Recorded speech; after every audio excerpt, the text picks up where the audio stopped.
বিসমিল্লাহির রহমানির রহিম। আসসালামু আলাইকুম। সবাই কেমন আছেন বন্ধুরা? আশা করি সবাই ভালো আছেন। আমিও আলহামদুলিল্লাহ ভালো আছি। আজকে আপনাদের সাথে শেয়ার করতে চলে এসেছি দেশীয় চিতল মাছের একটা কোপ্তা। এটা একদম নদীর চিতল মাছ। সেটার কোপ্তা আজকে আপনাদের সাথে শেয়ার করব। আমি এখানে মাছটাকে কেটে ২ ভাগ করে নিয়েছি। মাছের পেটি এবং গাদাটা আলাদা করে নিয়ে গাদাটাকে পাটাতে নিয়ে আমি ছেঁচে মাছের যে আঁশটা আছে সেটা বের করে নিয়ে মরিচ গুঁড়ো, হলুদ গুঁড়ো, লবণ এবং ধনে গুঁড়ো দিয়ে খুব ভালো মতো মথে নিয়েছি মাছটাকে। মথে নিয়ে এবার আমি এটাকে গোল গোল করে কোপ্তার আকারে শেপ দিব।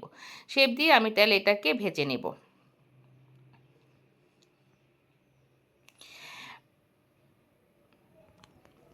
আমার কোপ্তা অলমোস্ট ভাজা হয়ে গেছে কিন্তু। আর তারপর আমি এটাকে নামিয়ে নিয়ে এখানে আমি ছোট ছোট নতুন আলু এটার সাথে দিয়ে রান্না করব। এবার আমি কোপ্তাটাকে তুলে নিয়ে নতুন আলুটাকেও ভেজে নিচ্ছি। বন্ধুরা, আপনারা যারা ইউটিউব চ্যানেল থেকে আমার ভিডিও দেখেন, যদি আমার ভিডিও আপনাদের কাছে ভালো লেগে থাকে তাহলে প্লিজ আমার চ্যানেলটি সাবস্ক্রাইব করে আমার পাশেই থাকবেন এবং লাইক কমেন্ট শেয়ার করবেন। যদি আমার রান্না আপনাদের কাছে ভালো লাগে তাহলে প্লিজ আমার চ্যানেলটি সাবস্ক্রাইব করে যাবেন।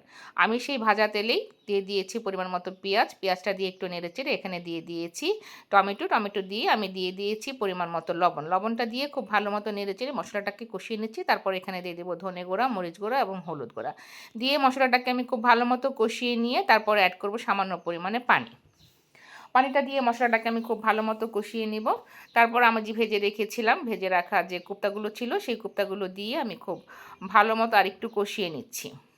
কোপ্তাগুলো দেওয়ার আগে কিন্তু আমি এখানে আলুগুলো অ্যাড করে দিয়ে মশলার সাথে কষিয়ে নিয়েছিলাম। তারপরে কোপ্তাগুলো দিয়ে আমি খুব ভালো মতো নেড়েচেড়ে কষিয়ে পরিমাণ মতো একটু পানি দিয়ে রান্না করব চিতল মাছের কোপ্তা। এটা একদমই নদীর চিতল মাছ, এটা কিন্তু চাষের মাছ না। নদীর চিতল মাছের কোপ্তা এভাবে রান্না করে খেয়ে দেখতে পারেন বন্ধুরা, খেতে কিন্তু দারুণ টেস্টি লাগে।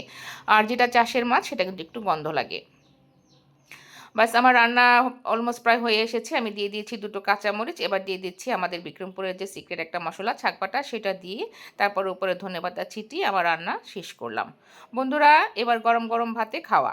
যারা ইউটিউব চ্যানেল থেকে আমার ভিডিও দেখেন, যদি আমার ভিডিও আপনাদের কাছে ভালো লেগে থাকে তাহলে প্লিজ আমার চ্যানেলটি সাবস্ক্রাইব করে পাশে থাকবেন। ধন্যবাদ এতক্ষণ সবাইকে কষ্ট করে ভিডিওটি দেখার জন্য।